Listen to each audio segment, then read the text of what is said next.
Yeah, let's talk about Grasso versus Silva. Listen, a cutie patootie bout, as I call it, right? Whoever wins, it doesn't matter. The UFC keeps rolling. Both very, very cute girls in there.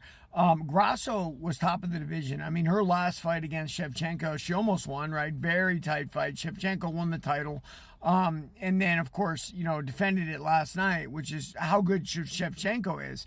But let's talk about Silva and what happened with Grasso. Listen, Silva has something that a lot of MMA guys still don't know how to deal with, and that's a Taekwondo base. And that Taekwondo base has to do with not just the kicks, which are obvious about Taekwondo, but the movement also. The only way you can deal with that is a heavy wrestling game. And I would have thought that's what Grasso would have implemented. She did not implement that. She landed up stalking Silva as a boxer stalks someone who moves a lot, and was totally unable to shut her down. She tried to leg kick a little bit, which would have stopped some of that movement, but was not able to.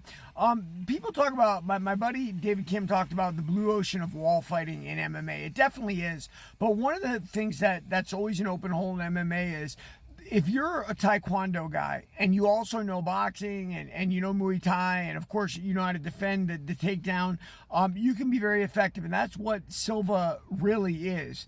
I'm a big believer in those kicking styles.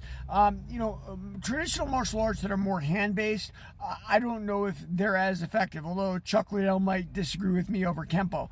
But that Taekwondo movement is very confusing to most MMA fighters because they learn a little boxing, they learn a little Muay Thai, or maybe they're very good at either of those things. So the Taekwondo movement completely confuses them. It's why Yair Rodriguez has success at a top level. I think it's an open arena for people, but nobody goes into Taekwondo thinking, I'm going to use this Taekwondo now against MMA people. And it's one of the reasons, it's one of those holes that's open. So it's always got to be some rare Taekwondo person that says, hey, I like MMA, let me transition over. And of course, Anderson Silva was the first, but Anderson didn't use Taekwondo movement. Anderson used Muay Thai movement, Muay Thai stance with Taekwondo accuracy with kicks.